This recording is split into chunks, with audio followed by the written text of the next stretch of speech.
एक बहुत अच्छी औषध अपने स्वयं पाक घर में है, उसका नाम है नमक। बहुत अच्छी औषध। ये नमक क्या काम में आता है?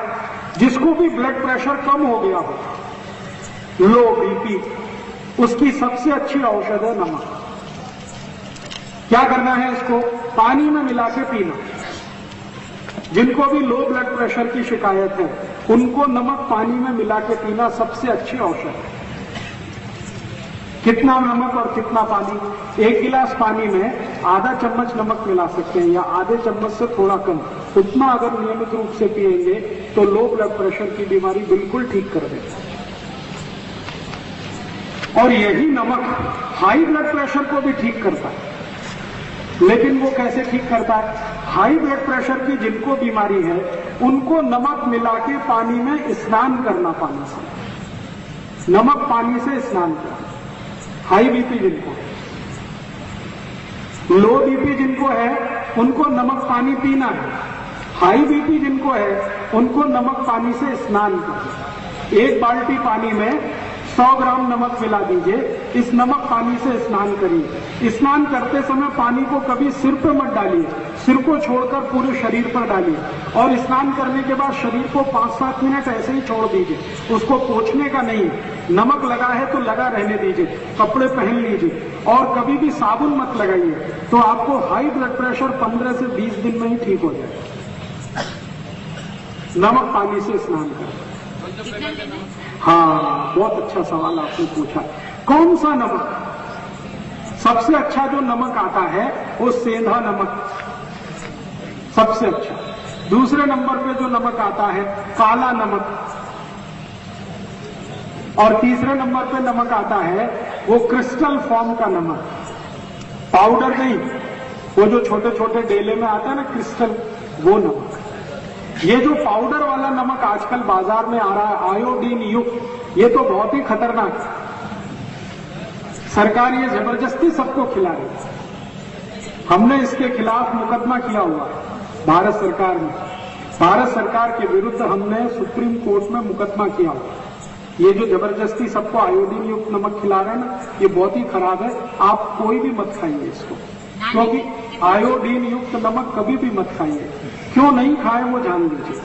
दुनिया में जर्मनी, फ्रांस, जापान जैसे 24 देश हैं जिनमें आयोडीन युक्त नमक 20 साल पहले बैन कर दिया गया। कारण उसका क्या?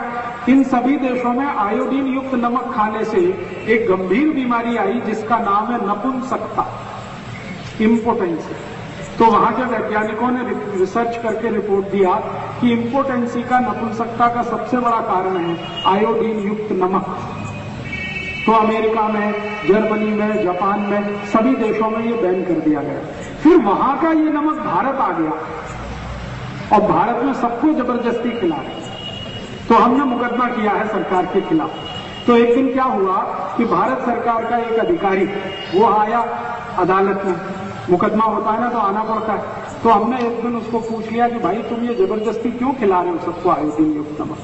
तो उसने कहा राजीव भाई बात ऐसी है कि हमारी भारत सरकार का फैमिली प्लानिंग फेल हो गया और जनसंख्या बहुत बढ़ गई, तो हम सबको जबरदस्ती आयोडीन युक्त नमक खिला रहे। 4-5 साल में नपुंसकता आ जाएगी तो बच्चे पैदा होना अपने आप कम हो जाएंगे, तो भारत की समस्या का परिहार समाधान हो जाएगा। ऐसी हरामखोर सरकार है। इसलिए मेरी आपको छोटी सी विनती है कि आप ये आयोडीन युक्त नमक बिल्कुल मत लाइएगा। आप नमक लाइए तो वो सेंधा नमक लाइए, पत्थर वाला, या तो काला नमक लाइए, नहीं तो वो क्रिस्टल फॉर्म का जो नमक आता वो लाइए। उसको धोकर और कूटकर पीसकर पाउडर बना के उसको उपयोग में लाइए। बाजार से पैकेट में बंद जिस पर लिखा हुआ है आयोडाइज्ड, वो कभी मत लाइए। और मैं आपको एक माहिती देता हूं कि आप बोलेंगे कि घेंगा रोग हो जाएगा, ग्वाइटर हो जाएगा, कभी नहीं होता। मैंने आज तक आयोडीन युक्त नमक नहीं खाया, मुझे घेंगा नहीं है। मेरे परिवार में किसी ने नहीं खाया, किसी को नहीं। क्यों नहीं होता घेंगा? मैं आपको बताता हूं। आयोडीन की जरूरत जितनी हमारे शरीर को है उतनी आयोडीन सभी दालों में होती है। ये जो तूर की दाल है मूंग की दाल है, मसूर की दाल है, उड़द की दाल है, सभी में आयोडीन है। हल्दी में भी है। हरे पत्ते की सभी सब्जियों में आयोडीन है। गाजर में आयोडीन है, मूली में आयोडीन है, बटाटा में आयोडीन है। जमीन के अंदर से जितनी सब्जियां निकलती है सभी में आयोडीन है। शेंगदाने में तो सबसे ज्यादा आयोडीन है। इसलिए जीवन में जो भी हम भोजन कर रहे हैं ज्यादातर भोज्य पदार्थों में आयोडीन है। फिर बाहर से आयोडीन देने की कोई गरज और जरूरत नहीं है। ये जबरदस्ती सरकार ने अभियान चला रखा है और इस अभियान के पीछे दो उद्देश्य हैं। एक तो भारत में बड़े पैमाने पर लोगों में नपुंसकता लाना ताकि लोक संख्या कम हो। दूसरा उद्देश्य ये है कि 15 पैसे किलो के नमक को 7 रुपए किलो बिकवाना। जो सादा नमक है वो 15 पैसे किलो आता है, लेकिन उसको 7 रुपए किलो सरकार ने बना दिया ये आयोडीन युक्त नमक के नाम पर। और आपकी जेब लूट रहे हैं वो। आप खुशी से लुटवा रहे हैं क्योंकि आपको माहिती नहीं है। आपको ये माहिती नहीं है कि आयोडीन तो सभी भोजन पदार्थों में है। हरे पत्ते की सभी सब्जियों में आयोडीन है, सभी दालों में आयोडीन है, जमीन के नीचे से जो भी सब्जी निकलती है सभी में आयोडीन है। बिना आयोडीन का दुनिया में कुछ होता ही नहीं है। तो इसलिए अतिरिक्त आयोडीन की शरीर को कोई गरज और जरूरत नहीं है। लेकिन अगर अतिरिक्त आयोडीन शरीर में आ जाए तो नपुंसकता आ जाती है, ये पक्का है। इसलिए आप अपने जीवन को सुरक्षित रखना चाहते हैं तो आयोडीन युक्त नमक बिल्कुल बंद कर दीजिए। सादा नमक लाइए, वही खिलाइए।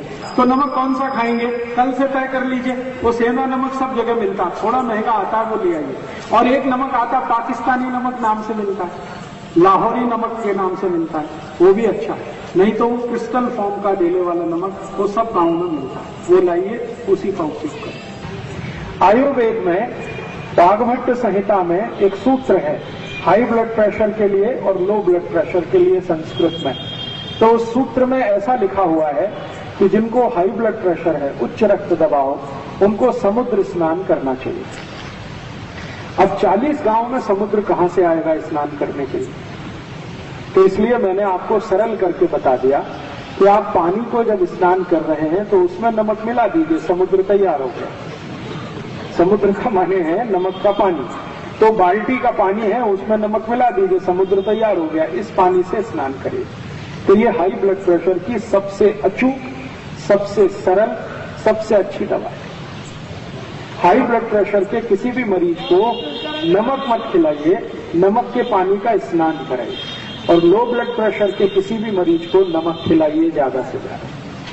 कम से कम आप महीने भर तो नहा ही सकते हैं, बीच में 5-7 दिन ब्रेक करके फिर महीने भर नहा सकते हैं। ब्रेक कर करके 3 बार 1-1 महीने नहा सकते हैं।